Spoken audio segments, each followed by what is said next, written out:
Joyland, la revolución del podcast presenta. Good boy.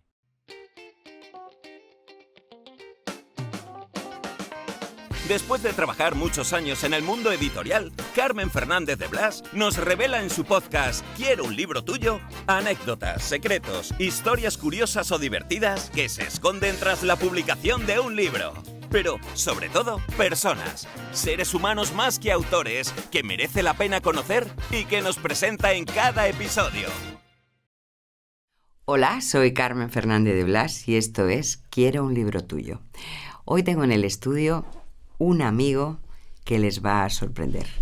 Seguramente lo conocen, lo han visto en la tele, lo han escuchado en la radio, incluso puede que hayan leído alguno de sus libros, pero probablemente no conocerán que es de las pocas personas que cae bien a todo el mundo, que casi nadie, o nadie, mejor dicho, ha hablado mal de él, y dirán ustedes, ¿qué presentación es esa?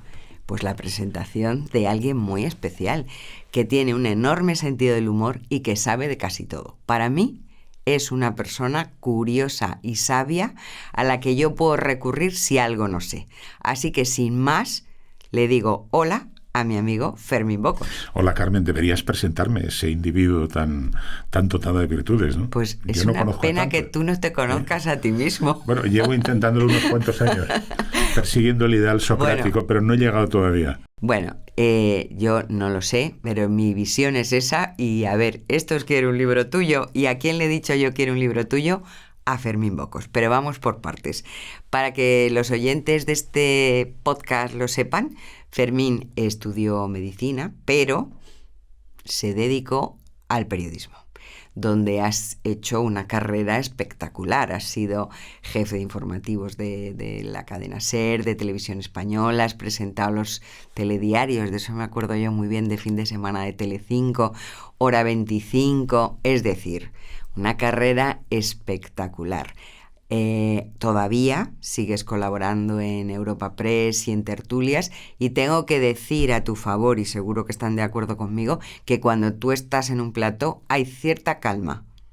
Bueno, lo que pasa es que yo ocupo mucho espacio físico y entonces hay, digamos, una inmanencia entre la presencia y el respeto. No, pero no, aparte de tu presencia, por supuesto, y de tu voz, que también es importante, porque tú tienes una voz que tampoco te alteras en las tertulias, lo cual en este punto que vivimos ya es una característica, querido Fermín. Quiere decir que tengo poco por venir en las tertulias. Afortunadamente. Porque ahora es buenos días. ¿Por qué? Y bueno, pues porque estamos a las 7 de la mañana. Yo tengo que decir que cuando veo una tele todavía hoy y tú estás en una tertulia, me tranquilizo y me quedo, porque sé que al menos alguien va a hablar con educación, porque tienes razón que en este punto en el que estamos las tertulias se caracterizan por un mal genio y una agresividad que es hay de tremenda. todo. Como bien sabes, las tertulias están totalmente colonizadas, por no hablar de contaminadas, de la política partidista. Exacto. Porque de política hay que hablar, porque política es todo, desde los griegos, ¿no? Pero una cosa es hablar en función de lo que modestamente le dicta a uno el conocimiento de las cosas, y otra es venir actuando como chevalier, como sirviente de alguien, de una idea, de un partido, y no digamos ya cuando te vienen con un repertorio, ¿no? Y dices, oiga, ya se lo he oído a su jefe en el partido, no lo repita aquí. Claro, pero ¿por qué, Fermín, tú que sabes tanto de esto y que has vivido toda una transición y toda una vida de democracia que hemos tenido y una evolución en los medios de comunicación, ¿por qué ahora eso es tan frecuente y antes no? Pues vamos a ver, siempre hubo una relación intensa entre el periodismo y la política, entre otras cosas porque parte de la política se hace en los periódicos, o se hacía antes en los periódicos y ahora en los platos de televisión. Es más, hay quien opina que hay fenómenos recientes, sin ir más lejos, aunque ahora está en franca retirada, por no hablar de decadencia, como Podemos. El propio Pablo Iglesias en su momento reconoció que sin la televisión, y él se refería a un canal muy concreto, no habría sido posible explicar el fenómeno de Podemos. Estamos hablando de los indignados, de cómo en el año, hace 6 años, el 15M, ¿no? consiguieron, me parece que fueron 69 o 70 diputados, y ahora se han quedado en 5. Él añadía no solo la televisión, pero desde luego la televisión. Yo creo que tiene que ver el cambio, digamos, de actitud de los periodistas con un hecho que describe la cruda realidad, Carmen. Por una parte, cada vez es más precario el empleo de periodista. cada vez es más difícil encontrar un hueco, y el que lo encuentra lo defiende al precio que sea. Y luego, por otra parte, hay un fenómeno directamente, los partidos políticos, salvo excepciones, podemos hablar de ellas ahora en razón del momento político, les cuesta mucho llenar los foros en los que participan. De ahí que proyectan sus necesidades de propaganda a través de los medios de comunicación. O bien están comprometidos con el propio medio. Vamos, aquí podríamos señalar a 2 o 3 canales que basta con encender el piloto para saber qué van a decir en relación con lo que se va a comentar ese día, o bien directamente teniendo tertulianos a su servicio. Y luego también están, y todavía quedamos, yo creo, unos cuantos independientes, que vivimos la transición con compromiso, con intensidad. Era la lucha casi generacional en aquel momento germinal. Yo recuerdo, yo no era imparcial cuando presentaba informativos, no sé, Hora 25, en la época de los años 80, o en la COPE, que fui director de informativos también, que tenía un programa que iba antes de Luis del Olmo, o en Radio Nacional, donde también he presentado 24 horas. En aquel momento no había, digamos, ¿cómo explicaré yo? Había como una especie de conjunción generacional impulsando el cambio, porque veníamos de la dictadura. Acabo de revelar que tengo ya unos cuantos años, claro, ¿qué le vamos a hacer? No los aparentas, Fermín, tranquilo. Bueno. No me preocupa en exceso. Ya lo sé. No, pero es una pena. Es una pena, porque ¿qué ocurre? Que ahora mismo se nota una crispación y una falta de credibilidad en los medios. Es cierto que no se paga lo que se pagaba en el periodismo, pero también es verdad que tampoco tienen, yo creo, el refuerzo, sobre todo los periódicos, en cuanto a lectores y en cuanto a publicidad, que tenían hace 15 años. No estoy hablando incluso claro, de... Es que la conclusión a la que me llevaba es introducir el factor económico en la retribución de los profesionales, que en algunos casos obliga a ser generoso a la hora de juzgar determinadas posiciones. Tenemos compañeros que hace apenas 2 meses estaban en contra de la amnistía y ahora son fervorosos defensores de la amnistía. ¿Qué ha pasado en el entretanto? ¿Se han encontrado con Moisés camino del Sinaí? ¿O es que las tablas de la ley se han modificado? No, lo que pasa es que necesitan mantener un puesto de trabajo.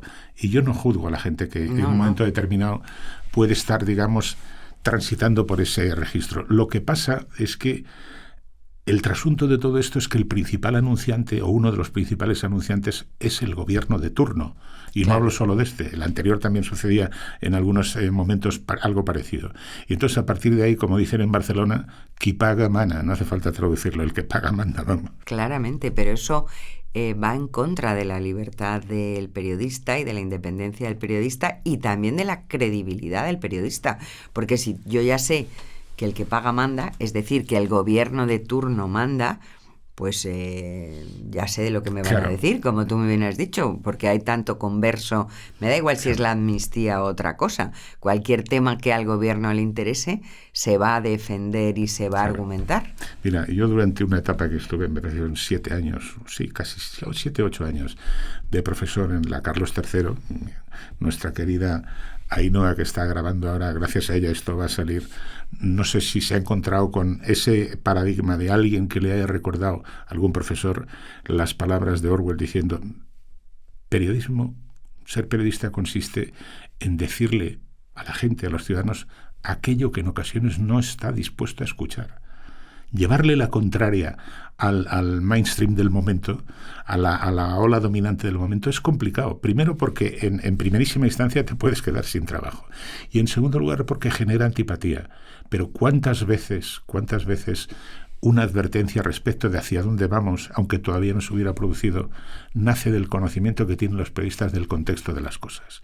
Que no es lo mismo que el que se ha doctorado en la Academia de Google, que es pinchar, leer y detrás de todo lo que hay, de todo lo que sucede, hay un antecedente que a veces le obliga a uno a algo fundamental en el periodismo. Antes de cerrar un criterio es a dudar. Hay que poner en duda casi todo en esta vida. Una cosa es, lógicamente, los principios y otra los criterios, pero eso nos llevaría un poco lejos. Porque mentir no es cambiar de opinión. Mentir es mentir. Ya, y bueno, una cosa es dudar. Yo creo que dudar está muy bien, pero también hay que comprobar, hay que contrastar. Y ahora mismo yo lo que veo, como yo he estudiado periodismo, aunque mi vida ha transcurrido en otra manera, que es hacer libros, porque en muchos casos los libros es son el paso un poco, previo a ser un sabio. Un poco El bueno, libro, sabio, no, pero... el libro y el viaje siempre lo he pensado, es el paso previo, porque ser periodista consiste en haber vivido lo más cerca posible de lo que vas a contar, teniendo conocimiento de dónde viene lo que estás contando. Claro, no, por supuesto, pero tienes que tener todo eso si quieres tener credibilidad. Claro. Entonces, tú no puedes, y esta inmediatez en la que vivimos, que de repente alguien pone un tuit, porque claro, desde que han llegado las redes sociales, el periodismo ya, perdóname, se ha descacharrado. Quiere decir, antes uno tenía que conseguir una entrevista con un personaje, me da igual, ahora cualquiera pone un tuit, y ya se cita el tuit de fulanito, la publicación de... Entonces esto ya es un lío morrocotudo, pero tienes que estar pendiente de lo que dice, que bueno, que cada uno... Pero puede decir... ¿quién puede tomarse en serio, de verdad, la expresión de un pensamiento sobre un asunto complejo a través de las 144 caracteres de un tuit? Pues ahí estamos. Bueno, pero es que entonces, en lugar de avanzar hacia la madurez, estamos retrocediendo ni siquiera a la adolescencia, porque hay adolescentes muy conscientes de sus limitaciones y procuran superarlas. Estamos infantilizándolo todo, lo cual Totalmente es más fácil de regentar o gestionar el rebaño, porque es hacia donde vamos. Y luego tú decías que es ¿qué pasa? ¿Por qué la gente en las tertulias? Es decir, nadie tiene un minuto para escuchar, Carmen. Nadie. Es decir, cuando uno intenta en un momento determinado expresar por qué estamos llegando hacia aquí o por qué lo que decimos ahora no tiene... enseguida se te echan encima. Y sobre todo los ignorantes, los más atrevidos. Y entonces a partir de ahí el paso del pozo del tiempo le hace a uno recalar en la sabiduría y lo dejas pasar. Porque es que no te puedes estar peleando con todo el mundo todo el tiempo. Pero en este podcast tienes la oportunidad de explicar un poco qué es lo que echamos de menos. No digo que des 2 horas de charla porque no lo tenemos, pero convendría abundar en eso que dices. En las tertulias no se puede, porque además por lo que cuentan, eso lo sabes tú mejor que yo, pues obviamente la audiencia quiere... no sé, rapidez, quiere espectáculo, es un poco como el circo romano, me da la impresión. Pero hay personas que todavía quieren escuchar y quieren entender y quieren aprender. Claro, afortunadamente. eso es lo que queda, el rescoldo que queda de esperanza. Yo tengo la impresión, y además incluso se podría analizar, la evolución en el tiempo, que lo que fue, digamos, la baraunda, el barullo de las tertulias deportivas y de los espacios deportivos, donde no hay, digamos, un trasfondo de compromiso político ni de responsabilidad añadida, salvo que un árbitro se cabree o un presidente de un club no le deje entrar al palco a no sé quién, eso se ha trasladado a la política. Y entonces de ahí se deriva lo que tú apuntabas, esa dimensión de espectáculo, que tiene poco que ver con la dialéctica y mucho con lo gestual. La televisión es un medio en el que, a diferencia de la radio, en el que cuesta hacer llegar las ideas, porque el soporte de la palabra en la radio, la forma de decir las cosas, la cadencia, los silencios, el orientar hacia la reflexión, está en manos del que habla. En la televisión es todo gestual. Puede aparecer alguien en la televisión y ser juzgado instantáneamente en negativo por su aspecto o en positivo antes de que abra la boca porque es guapo o es guapa. Y dice, oiga, si esta es un análisis de lo que está pasando en un contexto, qué sé yo, de la guerra de Ucrania, ¿quién tiene un minuto de tiempo para explicarse lo que fue el Maidán y por qué la invasión criminal por parte de Rusia en términos de una guerra que lleva ya casi 1 año y pico? Nadie tiene tiempo. Pero hay que decir que durante más de 200 años perteneció primero a Rusia y después a la Unión Soviética, con todos los errores del estalinismo que crearon ahí un foco de aversión hacia el mundo ruso que a veces se compadecía mal con el hecho de expresarlo en la propia lengua rusa, porque una parte de Ucrania no habla ucranio, sino que habla ruso. Yeah. Esto mismo que yo estoy diciendo ya ha consumido más tiempo del que estaría dispuesto a escuchar alguien que solo quisiera decir lo que yo voy a decir, condenar la invasión, que yo también la condeno. Pero claro, no habría podido resistir la tentación, con lo cual yo no habría podido decir estas dos obviedades. Explicar las cosas. Pero con eso lo único que estoy diciendo es que la televisión, que es el imperio de la imagen, que por cierto luego aburre a la gente, porque ahora mismo si estudiáramos un poco la cadencia del interés que tienen las escaletas de los telediarios, la guerra de Ucrania ha sido desplazada por la de Gaza. Totalmente, parece como que ya hemos pasado de una guerra a otra. Pero todos los días hay muertos, claro, en los dos casos, con situaciones diferentes. Entonces, la televisión busca la novedad. y si no se atreve a abrir todos los días con sucesos es por el decoro de algunos de nuestros compañeros periodistas, que los hay muy buenos, por cierto, y que por lo demás son todos amigos.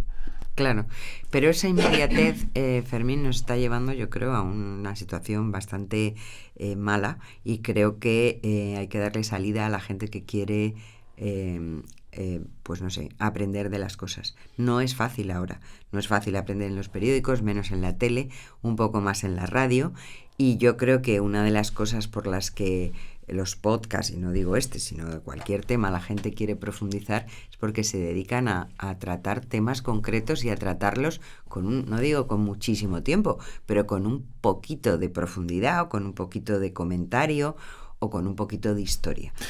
Bueno, yo estoy descubriendo a través vuestro este mundo del podcast, que me parece interesantísimo en la medida en la que efectivamente te permite elegir el momento para escuchar, para tomar nota o para sencillamente pasar un rato escuchando algo de lo que suscita tu interés, ¿no?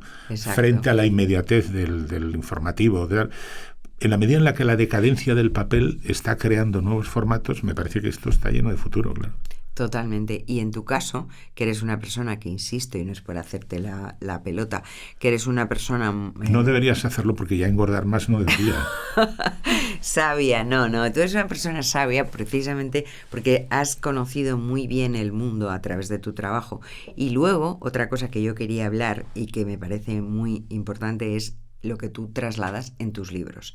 Cuando yo te conocí, realmente yo te conocí, creo que fue a finales de los 90, que tú tenías un libro escrito, o lo estabas escribiendo, que se llamaba El libro de Michael, que es una delicia de libro, porque ahí transmites mucha sabiduría en tus libros. Yo creo que estás trasladando mucho conocimiento histórico, como el que has hecho un pequeño apunte con lo de Ucrania y Rusia, pero es que efectivamente yo creo que tú tienes pasión por el mundo clásico, por ir a los orígenes, sabes muchísimo de los griegos, de los romanos. Ese era, y aprovecho para volver a felicitarte por haberme editado ese libro, esa era una confesión de amor hacia Grecia. Totalmente. Hacia la Grecia clásica, un país que yo conozco mucho, que descubrí primero, digamos, como simple alumno y aprendiz de lo que fue el mundo clásico, y luego viajando por todas partes buscando templos y lugares antiguos y demás. Y es, fíjate, un libro, es de iniciación, ¿no? Es, de acuerdo, sí.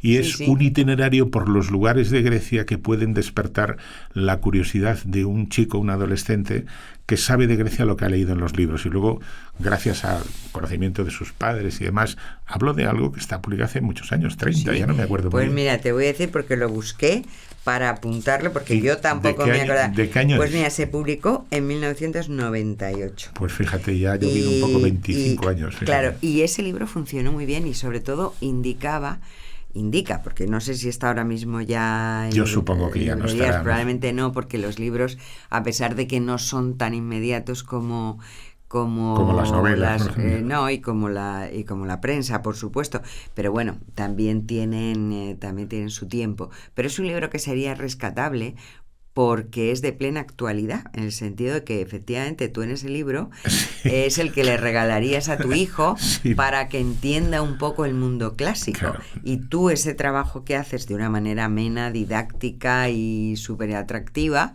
pues ahí empezó nuestra relación. Efectivamente. Empezó con la Grecia. Nos conocimos a través de Grecia, a la que yo luego he vuelto en otros libros, como sabes, ¿no? Lo sé. He vuelto, incluso he tenido, yo creo que el honor inmerecido de ser traducidos al griego. Dos libros, lo cual está muy bien. ¿Qué menos? Uno sobre la historia de Grecia, escrita por un señor nacido en la montaña, en Valderredible. Tiene su aquel, como diría uno, ¿no? Sí, pero no solo Grecia, porque yo recuerdo que luego yo también te lo publiqué yo, El resplandor de la gloria. Eso ya es Bizancio. ¿Qué? Eso maravilloso fue. Los últimos días de Bizancio, los últimos 6 meses de Bizancio, después de haber estado pateando Estambul, buscando las huellas de Bizancio y el Palacio de Blancarnas al final del Cuerno de Oro, ¿no? Otra labor divulgativa y didáctica en un formato amenísimo, porque es un poco... Y en un momento en que la novela histórica no estaba como está ahora. O sea, en ese sentido tú fuiste ¿De qué año fue eso? Ya pues se me mira, olvidó esto te también. voy a decir, es que lo he buscado todo, porque, bueno, ya. Porque yo tampoco me acordaba. en el 99, No. ese fue después. Y luego también coincidimos en otro libro que también tiene lo suyo, que era La venganza de Byron. Bueno, ese ya está directamente relacionado con la historia del momento de la independencia de Grecia, ¿no? Claro, que se acaba de cumplir ahora, fíjate, el aniversario. Sí, yo creo Bueno, que te traduzcan un libro me parece poco, Pues porque a mí- tú has hecho por una Porque- divulgación de la historia, ¿no? Es verdad, porque la gente no estudia, bueno, tú lo sabes Ya. perfectamente. En los planes de estudio, pues estudia Grecia de una manera muy somera, y con esa pasión que tú le explicas, yo que soy también muy apasionada de Grecia, me encanta que la gente comparte y descubra todo lo que hay ahí. Y yo, si de algo me he quejado, y en cada una de las ocasiones que he tenido oportunidad he señalado con el dedo la estulticia de quienes organizan los planes de estudio, además con una casi reprimiendo la ira, es que hemos tenido ministras en concreto, que sigue, por cierto, la penúltima, gozando de la canonjía de estar de embajadora en el Vaticano o en tal, suprimiendo con naturalidad la filosofía, Tremendo. la historia, Tremendo. y empezando además, intentando justificar en el caso de la historia de España que hay que empezar en 1812. Dice, oiga, ¿y lo anterior qué pasa? Que no existía. Ahora que estamos grabando esto, cuando venía por aquí me he dado cuenta que estamos rodeados de calle con nombres de reyes godos. Efectivamente. Sisebuto, Fruela, Sí, sí, Bamba, sí. Recesvinto. Bueno, eso ya Y digo, no se bueno, estudia. aquí viene la ministra esta, que No fue sabe dónde ministra. está. Pensará que son suecos. Esta señora de Bilbao, que, en fin... Bueno, dice, oiga, pero ¿qué país puede de verdad progresar no. si se niega, por una parte, niega la memoria real de toda su historia, del trasunto de la historia con errores, acierto tal, si se centra solo en una parte, que es guerra civilista, y por otra parte, como añadido, suprime los clásicos? Pero es que es un suicidio. O se los mira con la No, con visión recelo, de ahora. con recelo. Porque claro, dices, era un machista. Dices, bueno, Pero perdona, bueno. es que en la Grecia clásica, o era, ¿sabes? O sea, Sí, hay cosas hay que reconocerlo. Hay gente que cree, que no, porque no lo sabe, que la gloria de la época más exultante de Grecia en tiempos de Pericles, 100.000 habitantes atenienses, alrededor de 80.000 metecos y luego un número ingente de esclavos. ¿Qué hacemos? ¿Tumbamos el Partenón? Claro, Tumbamos el porque Partenón. eran unos esclavistas. No, Y pero es que España fue el último país de Europa en abolir la esclavitud. ¿Qué hacemos? ¿Y en Estados Unidos? ya está, El sí. presidente Washington tenía esclavos. ¿Qué hacemos? Clausuramos, bombardeamos Mount Vernon, allí donde vivía. Y los declaramos non gratos ¿Y qué a hacemos? todos. Como lo han intentado en algún momento, Sí. nos estamos metiendo ahora en Honduras. Sí, pero es hay así. que corregir a Shakespeare porque el moro de Venecia no podía ser moro.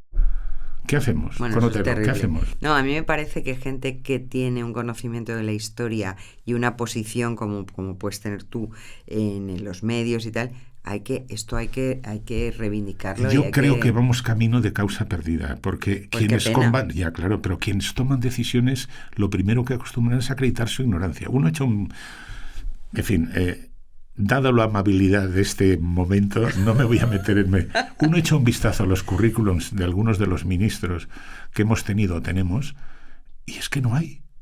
Vamos a ver. Se puede ser tonto en 8 idiomas, pero en fin, un poco de paso por la universidad o por los libros ayuda a comprender un poco el fundamento de la vida sin que nadie haya conseguido explicar qué hacemos en este mundo. Ya sabes, aquello de que la actividad humana difícilmente justifica la existencia. Y lo podemos añadir otra cita, me parece que era de Goethe, dice, el ser humano es alguien que se formula preguntas para las que no tiene respuesta. Bueno, pues aquí hay ministros que sin haber pasado ni por Goethe ni por Hegel, tienen respuesta para todo, desde su ignorancia. Claro, es que la ignorancia, como tú bien has dicho, Es muy muy atrevida, atrevida. es muy atrevida, Y entonces, Carmen. claro, y por lo menos tener Lamento la cosa... haber subido un poco el volumen, No, pero me pero irrita, siempre de verdad. desde- O sea, vamos a ver, hay dos cosas que a mí me crispan. Una es, en términos, digamos, de relación, la ingratitud, que no viene a cuento con lo que venía, y otra es el atrevimiento de la ignorancia. Y en relación con lo que estamos hablando de suprimir de los planes de estudio a los clásicos, dicen, ¿pero a dónde conduce?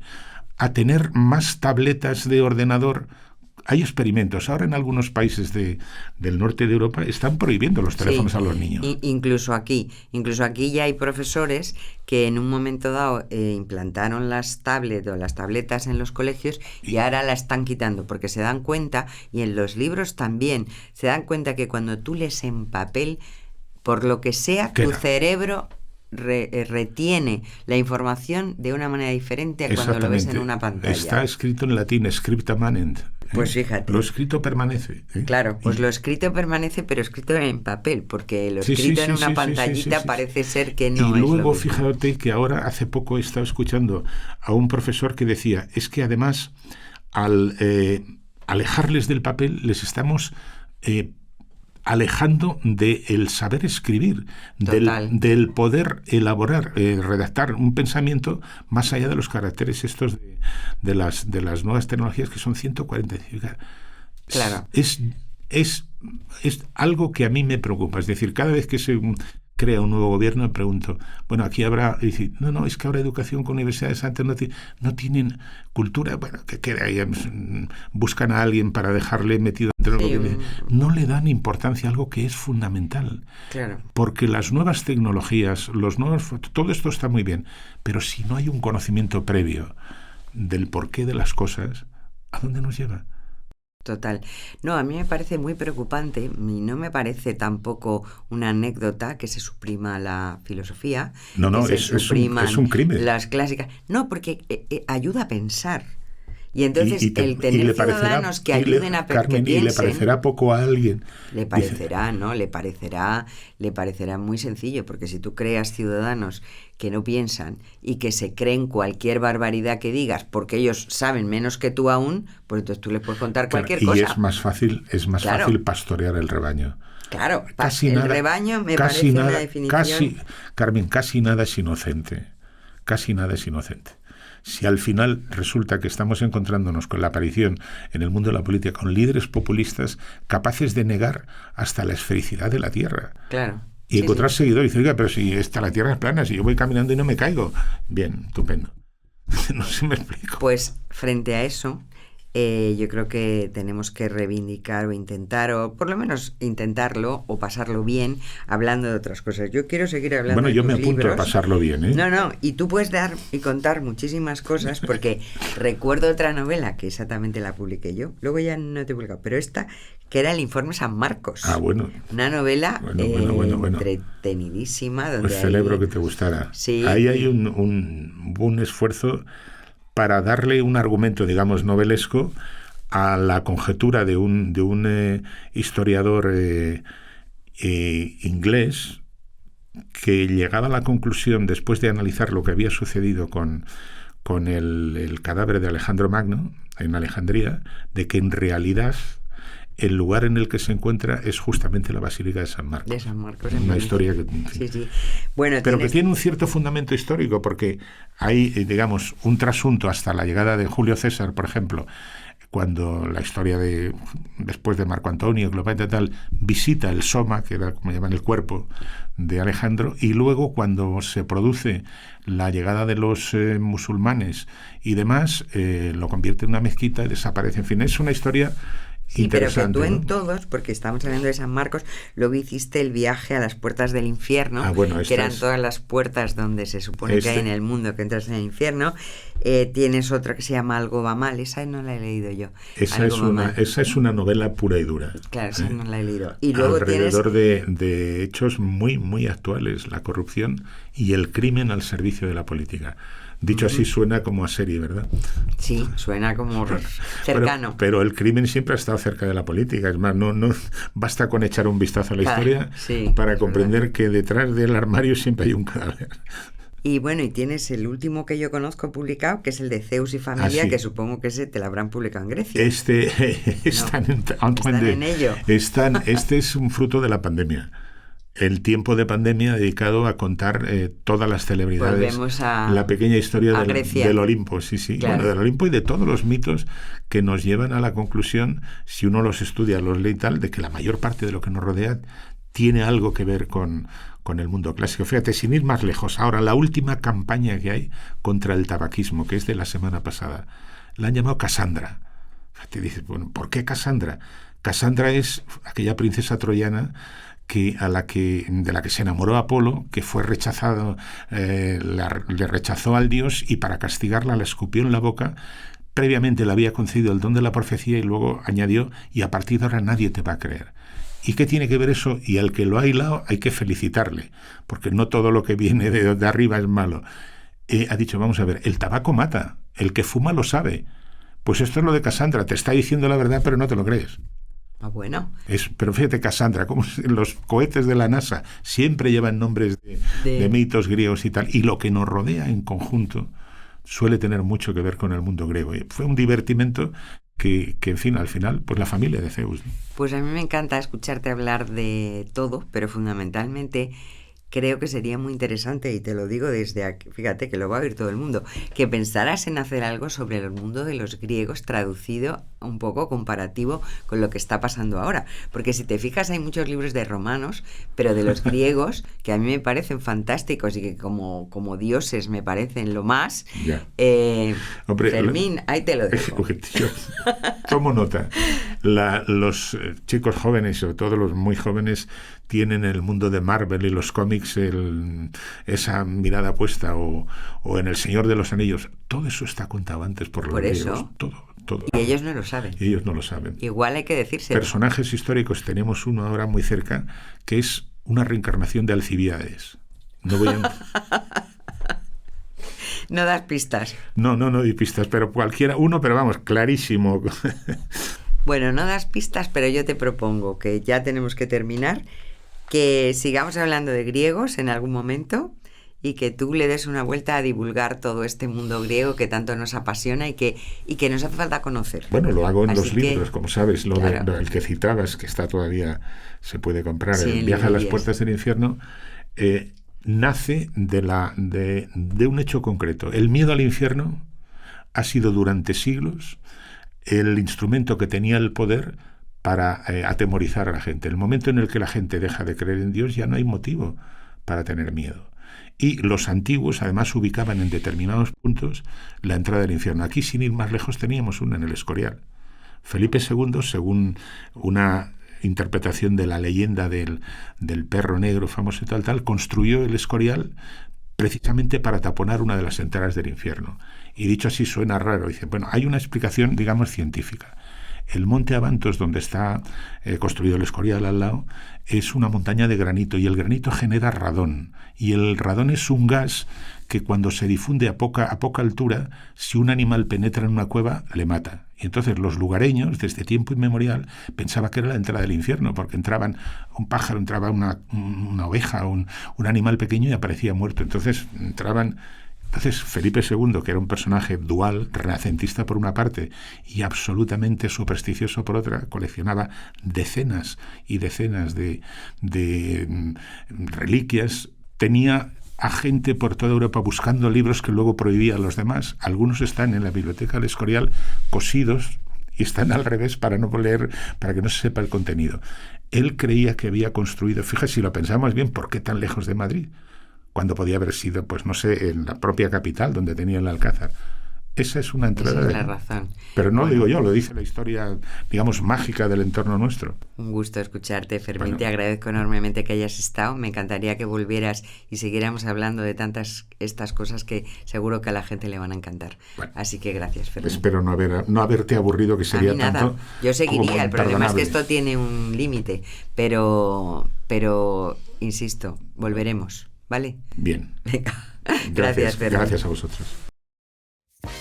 Si te ha gustado este podcast y quieres más información, síguenos en nuestras redes sociales, @somosjoyland o en nuestra web, joyland.es. No olvides darle al botón seguir para enterarte de nuevos episodios.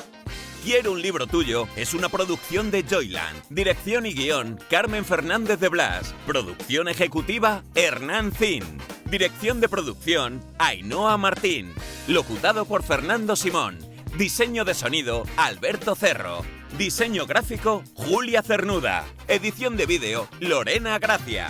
Dirección comercial, Alberto Rojas. Producción Wowland, Fernando Pastini. Redes sociales, Sergio Corredor. Una idea original de Hernán Zin. Joyland, La revolución del podcast. Una empresa del grupo Wowland.